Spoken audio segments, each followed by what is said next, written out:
제가 조금 좀 당황스럽게 했는데 이게 이제 오늘 제가 말씀드려야 될 내용이 사실은 이제 3시간짜리거든요. 그러니까 한 세 과목에 세 번의 강의에 걸쳐 가지고 해야 될 내용인데 이거를 이제 한 50분 정도를 좀 축약을 하다 보니까 내용이 이제 얼마나 충실하게 될지는 모르겠어요. 근데 이제 나름대로 이렇게 좀 줄여서 이렇게 좀 이야기를 좀 말씀을 좀 드리겠습니다. 근데 그 말씀드리기 전에 이제 직접 민주주의에 대해 잠깐 말씀을 드리면 기존에 있었던 여러 뭐 대의민주주의 안에 있었던 특히 그 참여민주제라든지 이런 거하고는 좀 다릅니다. 그래서 되게 많은 사람들이 참여민주제하고 직접민주제를 좀 혼동을 하시는데 참여민주제는 대의민주정치에서 나타나는 문제점들을 보완하기 위해서 시민들이 참여해서 보완하는 그런 대의민주제를 보완하는 최후적인 대의민주제 정치라고 생각을 하시면 좋을 것 같고요. 그걸 뛰어넘는 이제는 시민들이 직접 결정권을 갖는 그런 것은 이제 직접 민주제라고 이렇게 생각하시면 좋을 것 같습니다. 제가 98년도에 그 정치개혁 시민연대라고 하는 시민단체를 만들어서 이제 사무실장으로 있으면서 맨 처음에 했던 게 이제 국회 국정감사장을 쳐들어가지고 이제 감시 활동을 하기 시작했었습니다.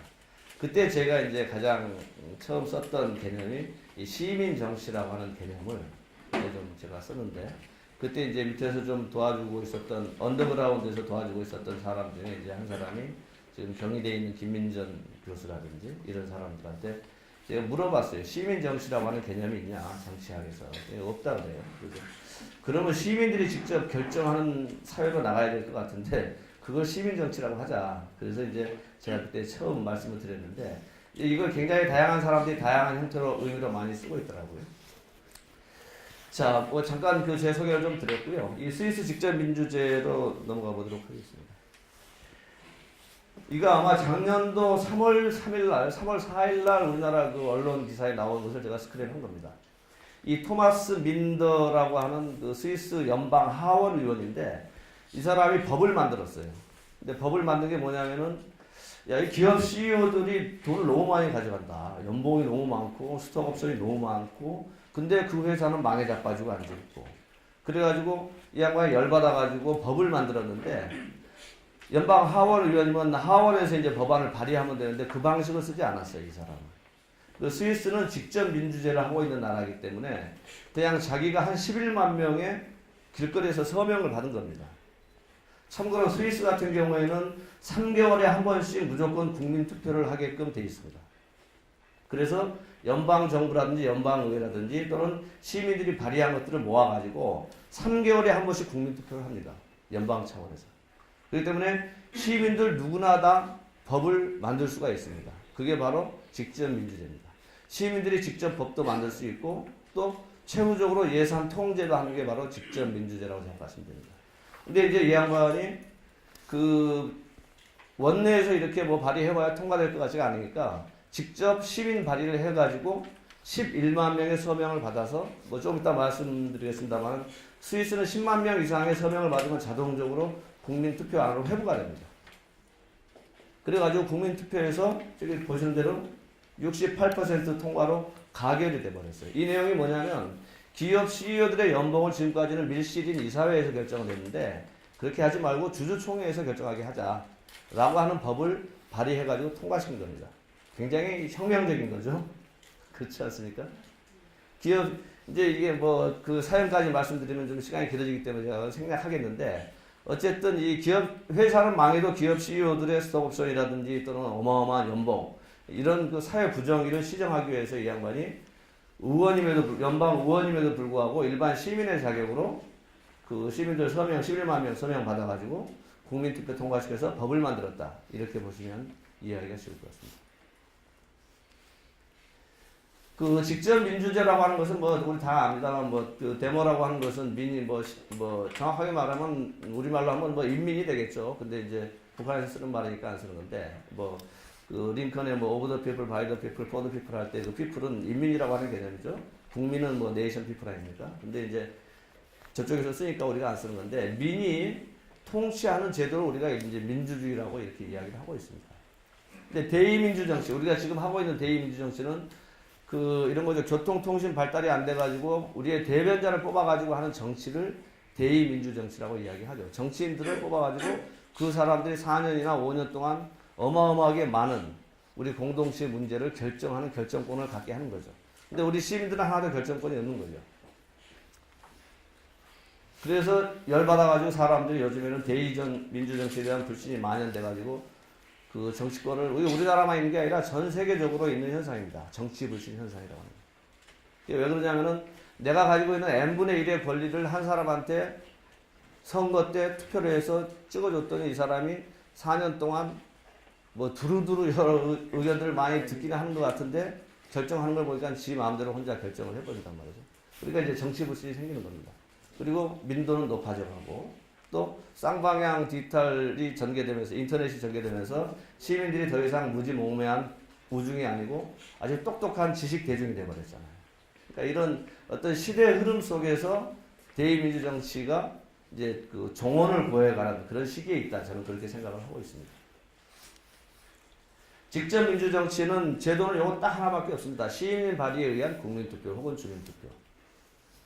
우리나라에도 이건 있습니다. 정부 발의에 의한 국민투표. 우리말로는 똑같이 국민투표로 번역이 되는데 영어에서는 개념이 다릅니다. 그러니까 대통령이나 단체, 지방자치단체 장들이 회부할 수 있는 그런 국민투표나 주민투표는 플레비사이트라고 합니다.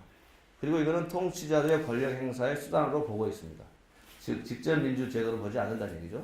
직접 민주제도는 시민들이 발의해서 국민투표하거나 주민투표하는 이 레퍼런덤만을 직접 민주제도라고 이야기를 하고 있습니다.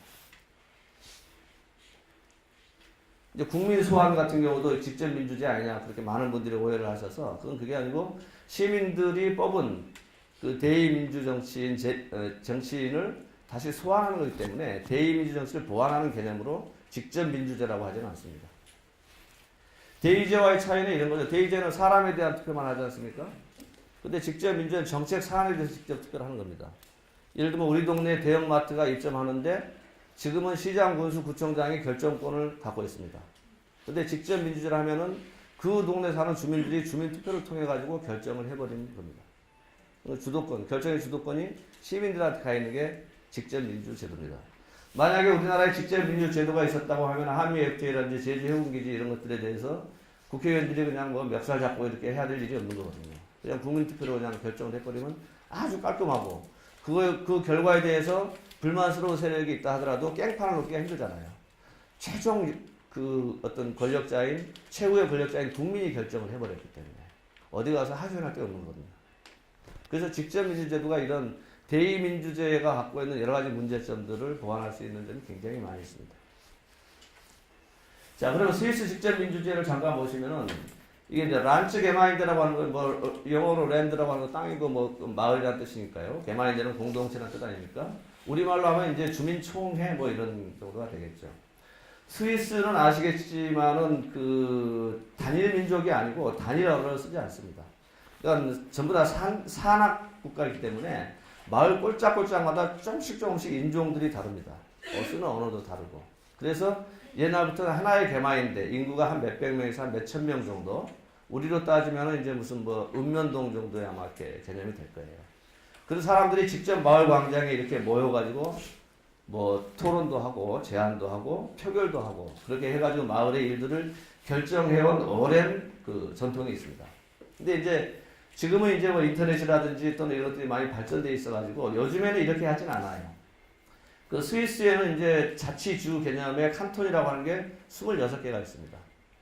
그 26개의 칸톤이 모여서 하나의 연방 국가를 이루고 있는데 그 26개의 칸톤 중에서 지금은 이제 글라로스 캔톤하고 아펜철 캔톤 두 군데서만 그것도 딸랑 1년에 한 번 4월과 5월에 합니다. 왜냐하면 이게 이제 옛날 방식인데 이게 하도 희한하고 재밌으니까 관광 상품화된 겁니다. 이게. 그래서 오마이뉴스 오연호 기자가 와서 이거 아마 찍은 사진인데 이 안에 있는 사람들이 마을 주민들이고 이 사람들이 관광객들입니다. 이게 관광 상품화되어 있습니다. 자, 이거는 이제 스위스 직접 민주주의 파괴력을 보여주는 아주 상징적인 사진입니다. 엄마고 딸이고 아들입니다.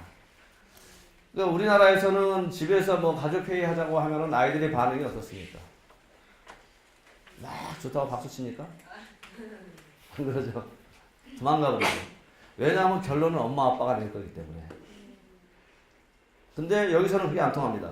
어렸을 때부터 마을 총회라든지 이런 데서 자기 의견을 당당하게 내세우고 했기 때문에 엄마 아빠가 이게 경험이 많고 말이야 아는 게 많으니까 너희들은 내 말 들어야 돼 라고 하는 얘기가 집에서 안 통합니다. 왜냐하면 집 바깥에 마을에서 이미 민주 시민으로서의 교육을 받아왔거든요. 그러니까 아주 평등한 인격체가 되어버리는 겁니다. 이게 바로 스위스 직접 민주주의가 갖고 있는 그 파괴력이라고 보시면 됩니다. 요거는 이제 뭐 의장단, 이게 요새 이제 건강 상품화 되다 보니까 이제 뭐 퍼레이드도 하는 것 같습니다. 요거는 의장단입니다. 네, 아펜첼에서 의장단입니다. 시간이 없네요.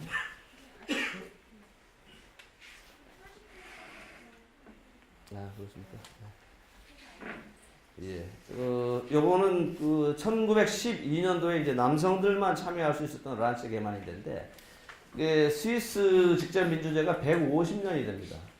굉장히 일찍부터 이렇게 스위스 직접 민주제도가 시작이 되는데, 그 여성들에 대해서 연방 차원에서 투표권을 부여하는 것은 놀랍게도 1971년도.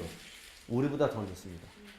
그러니까 여성들이, 물론 이제 1957년부터는 그 칸톤 차원에서, 자치주 차원에서는 여성들한테 이제 참정권을 주긴 했습니다만, 연방 차원에서는 여성들이 스스로 자기 권리를 챙기지 않았기 때문에 71년도에서야 비로소 참정권이 주어진 겁니다.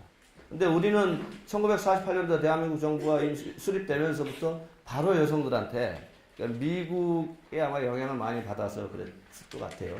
바로 여성들이 쟁취하지도 않았는데, 싸우지도 않았는데, 바로 그냥 투표권을 줬잖아요. 이제 그런 부분들이 이제 우리가 흔히 말하는 후불제 민주주의라고 하는 개념으로도 이야기하는데, 어쨌든 민주적 권리라고 하는 건 자기들이 싸워가지고 역사적으로 쟁취해낸 그런 개념들이기 때문에, 스위스 같은 경우도 그렇게 앞서가는 스위스도 71년도에야 연방 차원에서의 참정권을 갖게 됩니다.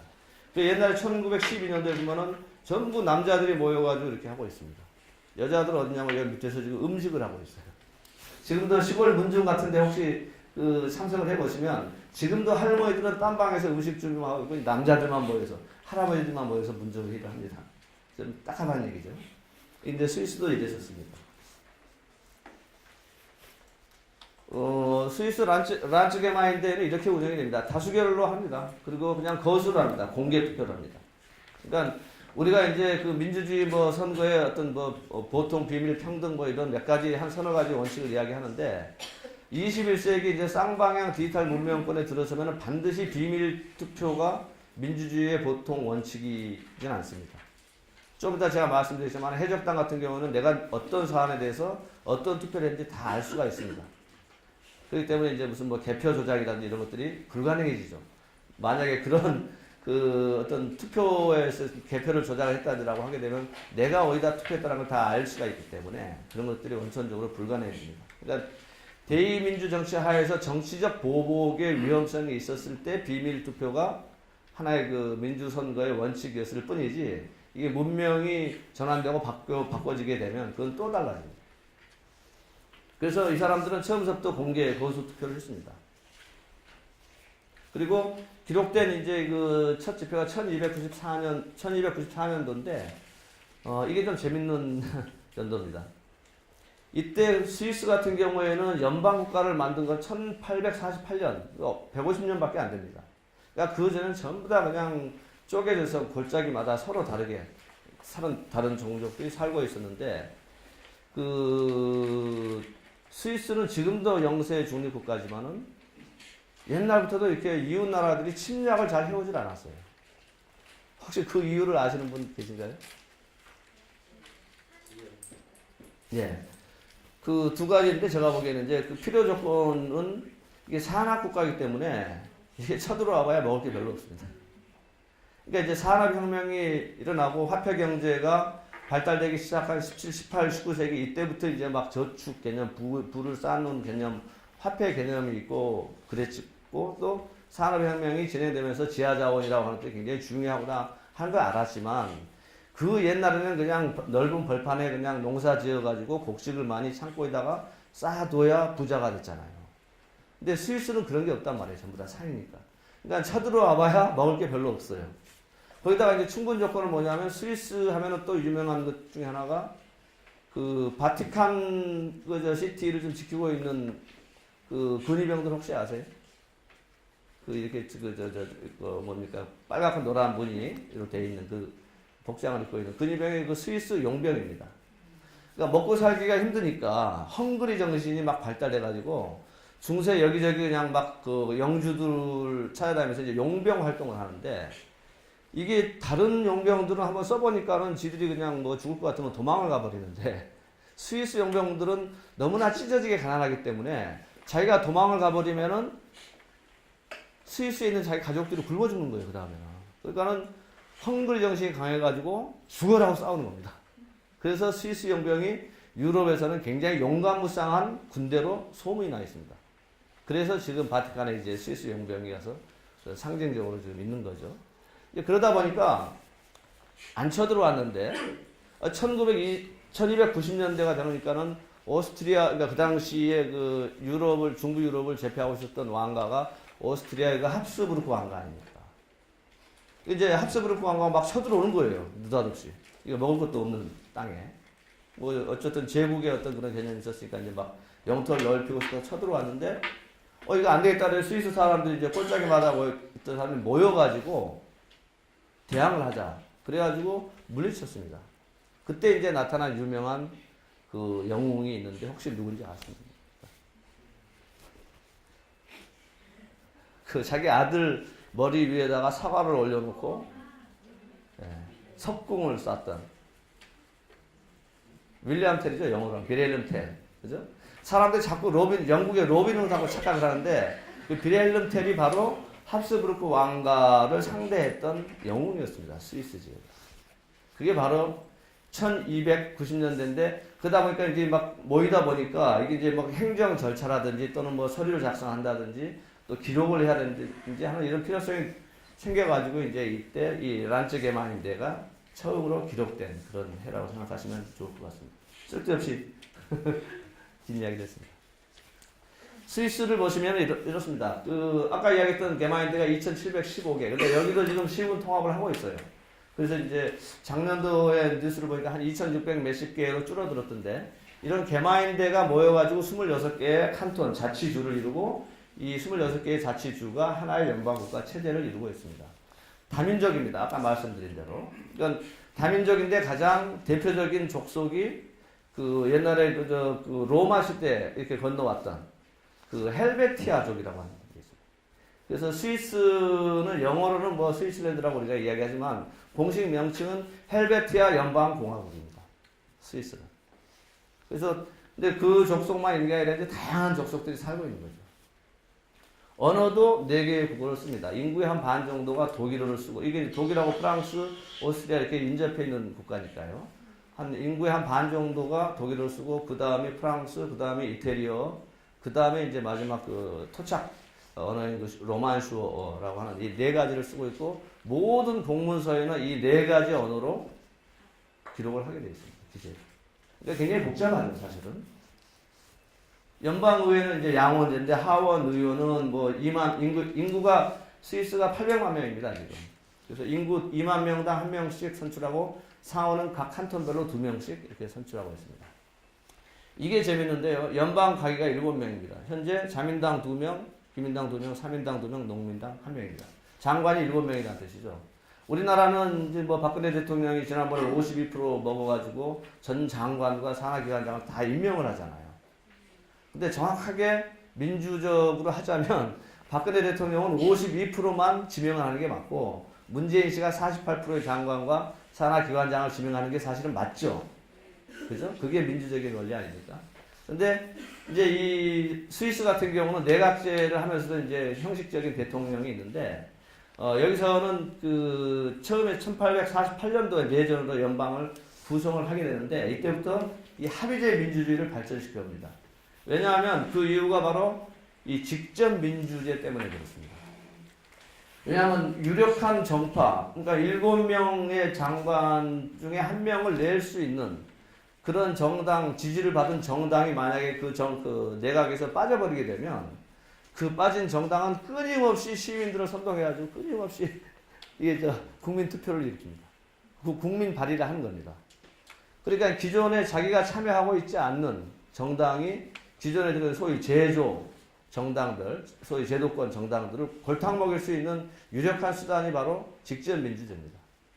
예를 들면은 좀 이따 제가 말씀드리겠습니다만 그 정부 정책이라든지 또는 연방의회가 만들려고 하는 법 같은 경우도 국민들이 시민 발의해가지고 과반수 이상으로 국민투표에서 통과가 되면 그걸 무력화시켜버릴 수가 있어요. 이제 그런 방법들을 이게 배제된, 소외된 정당들이 활용을 하기 때문에 그러지 말고 그냥 들어와라. 다. 이게 들어올 자격이 있는 정당들은 들어와라. 그래가지고 여기는 처음부터 대연정을 이렇게 시도합니다. 그러니까 한 정당이 모든 걸 다 가져가지 않습니다. 바로 이런 합의제 민주, 대의민주제를 발전시켜왔던 원동력이 바로 이 직접민주제라고 하는 제도 때문에 그렇습니다. 아까 제가 이제 스위스는 일반 시민도 법을 만들 수 있다라고 말씀을 드렸는데, 좀 나눠보면 이런 것들이 있습니다. 의무적인 국민투표죠. 헌법 개정할 때, 이거 뭐 당연히 해야 되죠. 그 다음에 이제 스위스나 미국 같은 연방제 국가들은 헌법이 우리하고 다른 수정 헌법 체계가 많습니다. 그러니까 이게 뭐냐면은 조항 하나하나를 개폐시킬 수가 있어요.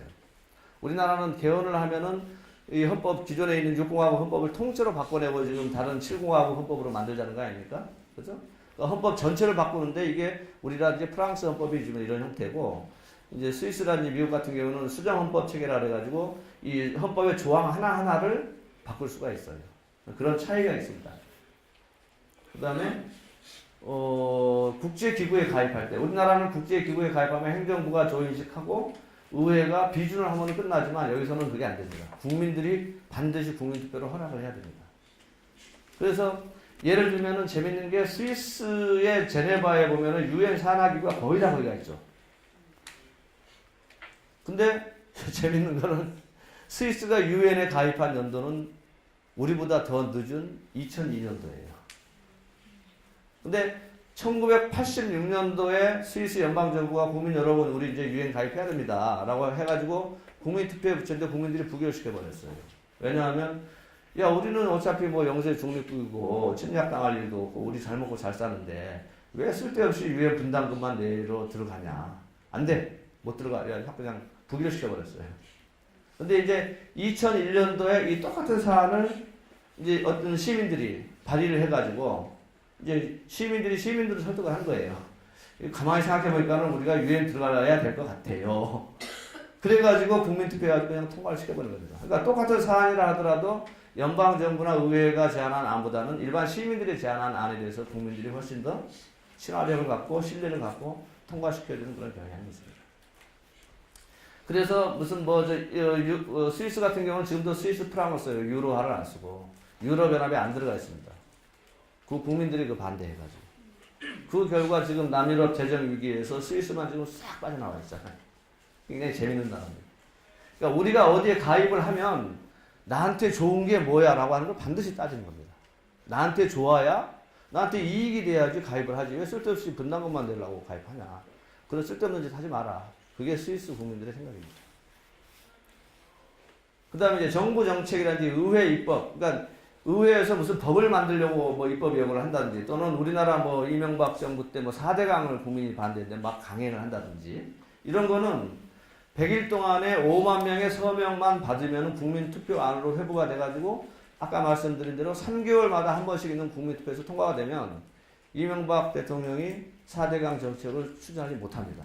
그러면 쫓겨나요. 국민들이 반대하기 때문에. 법적으로 쫓겨나게 돼 있습니다. 그러니까 굉장한 거죠. 그러니까 국회에서 만약에 누가 소수 이권 세력의 로비를 받아가지고 다수 국민들한테 손해가 되고 소수 이권 세력한테 유리한 그런 법을 만들려고 한다. 그러면 국민들이 까불지 마 자식들아 하면서 5만 명 서명 받아가지고 국민투표에 붙여가지고 이게 만약에 통과가 되잖아요. 그러면 그 법을 소수 이권 세력을 위한 법을 만들려고 했던 정치인이나 그 정당은 그 다음번 선거에서는 형체도 없이 사라집니다. 국민들이 딱 국민투표를 결정을 해버리기 때문에 불신임 받는 거죠, 일종의. 그 다음에 이제 아까 처음에 제가 말씀드린 토마스 민더 하원 의원이 국민투표로 통과시켰던 그 법안처럼 일반 시민들이 어떤 법을 만들고 싶다. 그러면은 입법이라든지 또는 헌법 개정, 조항이죠. 이런 거 하려면 18개월 동안에 10만 명의 서명만 받으면 됩니다. 서명 받아서 연방의회 사무처에다 제출하면 이게 바로 국민투표 안으로 회부가 돼가지고 그냥 3개월마다 한 번씩 있는 국민투표를 해서 결정을 하는 겁니다. 그러니까 이게 일반 시민도 법을 만들 수가 있어요. 지금은 국회의원들밖에 법을 못 만들잖아요. 국회의원들한테만 발의권이 있지 않습니까? 여기서는 시민들한테도 발의권이 있습니다. 법을 만들 수가 있습니다. 그 다음에 이제 뭐 각종 정책이라든지 예산 관련 국민투표도 각 칸톤이나 개망인들 차원에서 지금 하고 있습니다. 근데 이제 연방 단위에서 표결할 때 800만 명 중에서 뭐 400만 명만 찬성하면 통과되는 게 아니고 투표자 수의 과반수도 넘어야 되지만은 칸톤의 또 과반수가 넘어야 돼요. 그러니까 26개 칸톤 중에서 그 칸톤에 있는 주민들이 찬성 비율이 많은 그런 칸톤이 최소한도 14개 칸톤 이상이 돼야 되는 거죠. 이 두 가지 조건을 충족했을 때 이제 효력을 발생하는 겁니다. 역제한도 재밌습니다. 시민들이 이제 좀 발의를 했는데 정부나 의회가 절충안을 냅니다. 야, 그건 너무 무식한 법 같다. 그래가지고 이제 정치권이 절충안을 내면 시민 발의 원안과 정부나 의회 절충안을 동시에 국민투표에 붙입니다. 선택은 국민이 하는 겁니다. 그래서 이제 근데 이제 스위스가 뭐 마구제비로 막 국민들이 파퓰리즘에 막 빠져가지고 그렇게 막 많은 법을 통과시키지는 않아요. 예를 들면 이런 겁니다. 시민 발의를 통해서 통과된 안건인데요. 연방 단위에서 뭐 1893년도에 마취 안 한 동물 도살 금지. 그 다음에 이게 압생트 이게 이제 그 환각작용이 있는 술이잖아요. 싸고 문화 예술들이 많이 마시고 그래서 뭐 반고 같은 경우가 자기 귀 자르고 막 그런 것들 이제 이 압센트 술을 마시면서 그러니까 담배를 쓰면 대마초 같은 거죠. 막 환각작용이 있는 거예요. 굉장히 싸니까 가난한 문화 예술들이 많이 마시는 그런 술인데 최근에 이게 다시 또 유럽에서 합법화 됐더라고요. 근데 이제 이런 거를 뭐 만들지 말자. 뭐 이런 것도 전부 다 시민들이 발의해가지고 된 겁니다. 그 다음에 뭐 카지노 설립 금지. 우리가 보면 스위스의 비밀이 있으니까 스위스가 굉장히 부도덕한 나라처럼 느껴지지만 절대 그렇지 않습니다. 자기네들이 돈을 벌기 위해서는 무슨 짓을 다 하지만 자기들 국민들이 타락하거나 부패하는 것은 절대 참지 못하는 국민들입니다. 그러니까 도덕적 수준이 굉장히 높은, 어떻게 보면 좀 보수적이지만 굉장히 도덕적 수준이 높습니다. 그래서 스위스에서는 카지노가 없습니다. 지금. 뭐 외국인을 위한 뭐 그런 것도 없습니다. 그 다음에 뭐 쭉 보시면은 아까 말씀드린 이제 작년도에 기업 임원 최고 연봉 통제하고 뭐 올 초에는 유럽에서 이제 이민자가 들어오는데 너무 많이 밀려 들어오는 거예요. 스위스의 GDP가 8만 달러거든요. 그러니까 좋은 일자리가 너무너무 많으니까 마구 밀려 들어오는 거예요. 유럽에 아시다시피 저 아프리카라든지 또는 아랍계 그 이민자들이 많잖아요. 근데 그 사람들이 스위스로 막 몰려오는데 스위스가 1년에 한 8만 명 정도는 이민자를 받아줄 수 있겠는데 이게 통계를 뽑아보니까 한 40만 명씩 막 밀려 들어오는 거예요. 그래서 지금은 스위스가 이민하기가 굉장히 어렵습니다. 그래서 8만 명 정도까지만 이렇게 좀 조건을 강화시킨 겁니다. 이거를 이제 국민들이 스스로 만들어가지고 국민투표로 통과시켰습니다. 그러면 이제 칸톤하고 이제 시 단위에 보면 이런 겁니다. 이게 그 찌리시가 이제 인구가 가장 많은 시인데 2003년도 주민투표 사례를 보면 우리나라 뭐 무슨 뭐 서울시의 무슨 전기발전소 에너지 서비스 과, 그러니까 한 과가 이제 뭐 사무실이 필요해가지고 막 빌딩을 아마 신축을 하려고 했던 모양이죠. 근데 요거 들어가는데 888억 원이 들어가는데 요거를 은행에서 좀 빌릴 수 있도록 주민 여러분들이 허가해 주십시오 해가지고 주민투표를 붙인 겁니다. 이런 거는 사실 우리나라 시의회나 뭐 구의회에서 그냥 방망이 때리면 그냥 통과되는 거잖아요. 근데 이 돈도 어차피 시민들이 세금으로 내야 되는 거기 때문에 최종적인 주권자인 시민들이 허가를 해야 되는 겁니다. 이런 거 가지고 투표를 합니다. 또 무슨 뭐 광장 뭐 디자인 이런 것까지도 시시콜콜한까지도 주민들이 투표를 해서 결정을 합니다. 함부로 실무자들이나 공무원들이 함부로 결정을 못 합니다. 뭐 이런 것도 있습니다. 뭐 그 초등학교 저학년에서 블록 수업을 도입할 거냐 말 거냐. 이거는 우리나라 뭐 그 담임 선생님이나 아니면은 뭐 학년 주임이나 교장 교감이나 이런 사람들이 그냥 결정해서 하면 되잖아요.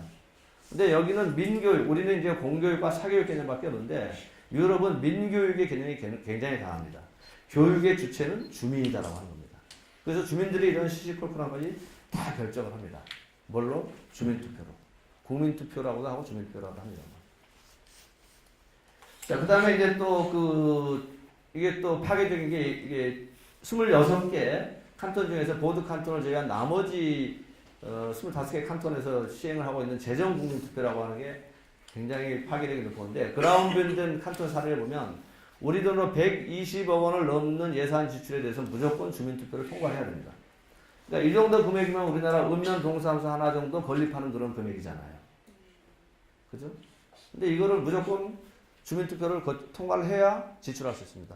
우리나라에서 서울시 의회나 무슨 구의회에서 통과하면 바로 지출이 되잖아요. 근데 여기서 그게 안 됩니다.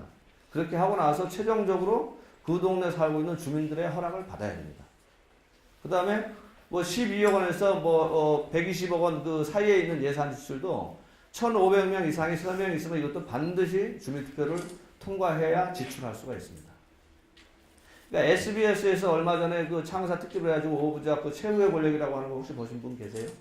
그게 바로 최후의 권력은 시민이라는 뜻입니다. 시민이 최종적으로 결정권을 갖는다는 거. 그 뜻입니다. 그 다음에 뭐 이런 거 있죠. 우리나라 지금 열심히 하고 있을 것 같은데 10월, 11월 되면은 막 마을 축제 같은 거 많이 하잖아요. 이런 것도 한 번에 12억 원, 지금 다 12억 원씩 넘잖아요. 12억 원씩 넘는데 이제 뭐 관변 무슨 문화예술단체들 뭐 몇천만 원씩 몇백만 원씩 쪼개주잖아요. 근데 이런 것도 반드시 주민투표를 해서 통과를 시켜야 됩니다. 시장 군수가 자기가 평소에 이뻐하는 문화예술단체한테 이렇게 막 나눠줄 수가 없어요. 우리는 이제 그렇게 하고 있지만 스위스 국민들은 절대 그렇게 못합니다. 그렇기 때문에 어떤 그 스위스 직접민주가 경제적으로 어떤 파급 효과를 미치냐면 부패라고 하는 현상이 거의 없어요. 왜냐하면 이런 그 등치가 큰 이런 그 어떤 돈을 지출하려면 시장 군수가 지출하는 게 아니잖아요. 주민들이 지출하는 거란 말이죠. 그러니까 우리나라에서는 무슨 사업을 관급 사업을 하려면 시장 군수 구청장 찾아가서 로비해야 되잖아요. 근데 여기서는 누구한테 로비를 해야 돼요? 사업을 하려면.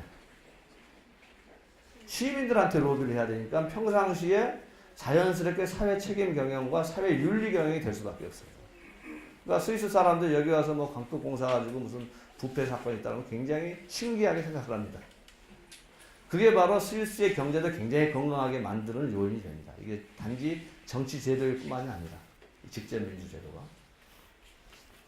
그래서 이제 제가 좀 한마디로 정리를 해보면 이런 겁니다. 스위스, 우리나라는 일반 시민이 제일 힘이 없잖아요. 그 다음에 시장, 군수, 구청장이 힘이 세고, 그 다음에 시도지사가 힘이 세고, 대통령이 제일 힘이 센데, 스위스는 거꾸로입니다. 일반 시민들이 모여가지고 개마인대를 구성하잖아요.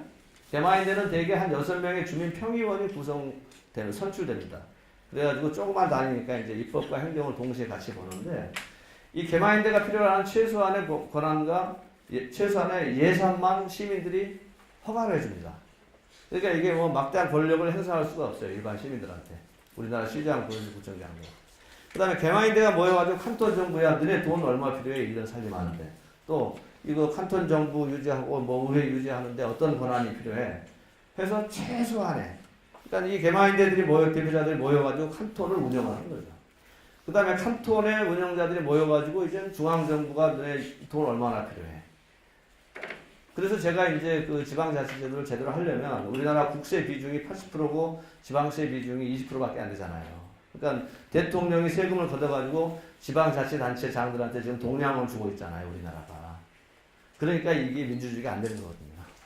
근데 여기는 지방의 돈을 걷어가지고 중앙정부, 상급정부들을 먹여 살리는 체제이기 때문에 거꾸로 되는 거예요. 그러니까 이게 제대로 된 민주주의가 되는 거고 그 핵심은 직접 민주주의가 있는 겁니다. 이제 보시면 이게 뭐 이 두 교수가 이제 2009년도에 조사한 건데 직접 민주주의가 26개 칸톤이 다 제가 말씀드린 대로 다 동일하게 하지 않습니다. 다 틀립니다. 조금씩. 칸톤별로. 근데 조사를 해보니까 직접 민주주의 발달한 지방의 경제 성장률이 평균 15% 높고 세금 연체율이 평균 30% 낮고 재정 적자는 평균 25% 낮다. 뭐 당연하겠죠. 사람들이 직접 결정을 하니까 주인의식을 갖게 되잖아요. 그리고 뭐 지자체 예산에 다양한 권한을 행사하고 있을수록 경제지수, 행복지수가 높게 나타납니다. 스위스가 그 행복지수가 객관적인 지표, 사회 경제 지표들, 그냥 주관적인 그 지표로 따지면은 그 가장 행복한 나라가 방글라데시잖아요. 부탄 이런데 제일 못 사는 나라. 근데 객관적인 사회 경제 지표를 이렇게 쫙 해보면 스위스가 한 3등 안에 들어갑니다. 노르웨이, 스위스 뭐 이런 그 북유럽 국가들하고 이 중국. 그러면 스위스는 뭐 인구도 작고 말이지 무슨 면적도 작으니까는 그런 데서 직접 민주주의가 가능한데 우리나라는 5천만이나 되고 뭐 이렇게 큰 나라 이렇게 되냐. 그래가지고 정치학자들이 자꾸 이렇게 시비를 걸어와서 그렇지 않다. 미국도 지금 하고 있다. 쭉 보시면은 뭐 쭉쭉쭉 되는데 미국도 지금 50개 주에서 과반수 이상의 주에서 직접 민주 제도를 하고 있습니다. 지금 어제 투표해가지고 오늘 지금 그 미국의 중간선거 결과가 나오잖아요. 그러니까 우리나라 언론사들은 되게 이제 그 굵직굵직한 것들만 이렇게 보도를 하는데 실제로 이제 대통령 선거를 만약에 한다고 하면은 거기는 우리처럼 이제 직접 대통령 후보를 찍는 직접 선거 제도가 아니고 대통령 선거인단을 뽑는 간접 선거 제도잖아요. 그러니까 대통령 선거인이 나와가지고 아 나는 뭐 부시를 지지하겠습니다. 아 나는 오바마를 지지하겠습니다. 그러면 그 사람을 찍는 거란 말이죠. 미국의 대통령 선거 제도는. 근데 이게 이야기가 너무 길어질 것 같은데 생각을 하겠습니다. 나중에 시간 나면은 이 이야기를 좀 다시 드리겠는데 어쨌든 간에 대통령 선거를 하는데 대통령 선거 하나만 딸랑 하는 게 아니에요. 그러니까 미국의 상원 의원은 그 임기가 6년인데 그 2년마다 3분의 1씩을 갈아치웁니다. 이번에 지금 상원 선거하는 것도 그 3분의 1을 지금 갈아치우는 거예요. 하원 의원은 420 몇 명 전체를 지금 다 갈아치우는 거지만 상원은 3분의 1만 하고 있는데 거기에 직접 민주제를 하는 주에서는 시민들이 발의한 안건도 같이 투표를 하고 있어요, 지금. 여러분들 자세히 혹시 그 뉴스 보시면 아시겠지만 투표 용지가 굉장히 여러 군데 찍게 돼 있잖아요. 우리나라에서는 그냥 정치인들 뽑는 선거 위주로 그냥 보도를 하니까 미국에서는 직접 민주를 안 하는 걸 사람들이 착각을 하는데 그렇지 않습니다. 과반수 이상의 주에서 직접 민주제를 합니다. 다만 연방 차원까지는 아직 안 올라가 있는 상태예요. 근데 점점점 올라가고 있습니다. 우리나라도 뭐 직접 민주제 운동 뭐 전통이 있죠. 만민공동, 동학혁명, 3.1운동, 4.19, 80년 광주, 87 6.25 항쟁, 뭐 2008년 촛불 집회 이런 것들은 우리가 정치인들 뽑아놓고 공무원들 뽑아놨는데 이놈들이 엉망으로 한다. 그러니까는 시민들이 그냥 뭐 우리가 직접 하란다고 해서 거리로 막 쏟아져 나온 전통들이잖아요. 이게 다 직접 민주제적 그 어떤 그 현상들이라고 보시면 됩니다. 쭉 넘어가겠습니다. 비용도 굉장히 쌉니다. 오세훈 씨가 서울시장 무상급식 반대할 때 투표 비용이 182억 원이는데 우리나라 이제 그저 유럽 시민발의와 국민투표 IRI 유럽 대표인 그 브루노 카우프만이라고 하는 친구가 우리나라에 자주 옵니다. 민주화운동 사업회하고 저희 직접 민주연구원하고 연계해서 같이 활동을 하려고. 왜냐하면 스위스의 직접 민주는 돈이 엄청나게 많이 들어가요. 그럼에도 불구하고 여론조사에 보면은 스위스가 발명한 가장 자랑스럽게 생각한 그런 발명품은 뭐 시계나 무슨 뭐 은행이나 무슨 뭐 이런 게 아닙니다. 바로 직접 민주제입니다. 그러니까 돈이 많이 들어가지만 직접 민주제를 가장 자랑스러운 발명품으로 항상 원사이드하게 1등을 달리고 있습니다. 근데 그거를 이 한국에다 수출하고 싶어 하는 거예요, 이 친구는. 왜냐하면 한국은 돈 한 푼 안 들이고, 예를 들면 모바일 투표 같은 경우죠. 모바일 투표, 국민 전부 다 핸드폰 하나씩 갖고 있잖아요. 이거를 정부가 인증 시스템만 구축하면 하루에도 수십 번 국민 투표가 가능하거든요. 한국의 IT가 발달돼 있고, 언어가 단일 언어를 쓰잖아요. 또 단일 민족이고. 그렇기 때문에 한국을 세계 최초의 IT 직접 민주제 국가로 만들고 싶어서 계속 이 친구가 뻗질나게 우리나라를 드나들고 있는 겁니다. 추가 비용 없이 처음에 인증 시스템 하나만 딱 구축을 해놓으면 하루에도 그냥 막 수십 번 막 물어볼 수가 있습니다, 국민들한테. 자, 제가 이제 그 스위스 직접 민주제를 말씀드린 거는 이제 직접 민주제 원리를 말씀드리려고 했던 건데 독일의 해적당이 또 이제 이런 방식을 쓰고 있어요. 여기서는 이제 그 해적당이라고 하는 것은 뭐냐면 이제 온라인 상에서 뭡니까 무단복지 하는 걸 해적질한다 그러잖아요. 그러니까 무단복지를 허용하라는 겁니다. 무단복지를 허용하는데 왜 허용해야 되냐? 창작의 자유를 위해서. 옛날에 지적재산권, 뭐 특허권 이런 건 창작의 자유를 위해서 보호해줬는데 요새는 6개월이면 한 번씩 새로운 기술들이 막 나오는데 기존의 낡은 소스는 오픈해가지고 또 다른 사람들이 연구하게 해야 되는 거 아니냐. 오히려 창작의 자유, 특허권이 10년, 15년 되니까 창작의 자유를 방해하고 있다. 그래서 나온 게 해적당이라는 게 있는데 네트워크가 이제 위기를 이기는 개념이죠. 여기는 뭐 당 대표도 항상 복수로 돼 있고 당 산하에 각종 위원회도 복수의 장을 두게 되는데 반드시 한 명은 여자여야 됩니다. 복수의 위원장이 3명이어야 된다. 그러면 반드시 여자가 2명 이상이 돼야 돼요. 항상 소수자를 먼저 배려하는 그런 당 체제를 갖고 있습니다. 기본 디자인 뭐 넘어가겠습니다. 이렇게 생겼습니다. 리퀴드 피드백 시스템이라고 하는 것은 그 직접 민주제 방식으로 해적당을 온라인에서 운영하는 온라인 플랫폼입니다. 그러니까 인터넷 사이트예요. 여기에서 뭐 첫 화면을 보시면 시간이 없다고 하니까 넘어가겠습니다. 뭐 이런 것들이 있습니다. 뭐 기본권, 교육, 도시정책 이런 것들. 목표는 좀 이따 제가 말씀드립니다. 리퀴드의 시스템도 좀 이따 말씀드립니다. 이제 주제 분류 항목에 들어가 보면 이런 것들이 있습니다. 뭐 국내 정치, 노동 환경, 여성. 또 개별 안건의 종류를 보면은 뭐 규칙 변경안, 전당대회 안건 제안, 의견 제안, 뭐 긴급 여론조사 이런 것들이 있습니다. 그다음에 안건별 단계를 보면은 신규 등록하고 토론 진행하고 토론 종료하고 투표하고 종료 또는 취소합니다. 이건 뭐냐면 당원이면 누구나가 자기 당론을 만들 수가 있어요. 직접 민주제로 운영할 때. 지금 우리나라 당론은 국회의원들 몇 명이 모여가지고 각 정당이 의원총회에서 결정을 해버리잖아요. 근데 여기서는 평당원들이 당론을 발의할 수가 있습니다. 온라인상으로. 그래가지고 일정한 정도의 정족수가 확보가 되면 야 이거 재밌는데 이거 한번 토론해보자 해서 토론 정족수에 넘어가면 그러니까 페이스북이나 뭐 이런 트위터로 말하자면 좋아요 숫자가 몇 개 이상 올라가면 이제 전 당원들이 온라인상에서 토론하는 겁니다. 그리고 표결 정족수에 이르는 정도의 또 지지를 받으면 표결해가지고 과반수로 통과가 되면 그게 당론이 돼버리는 겁니다. 그러니까 무슨 뭐 금배 치고 뭐 이런 사람들도 그냥 한 명의 평당원에 불과할 뿐이에요.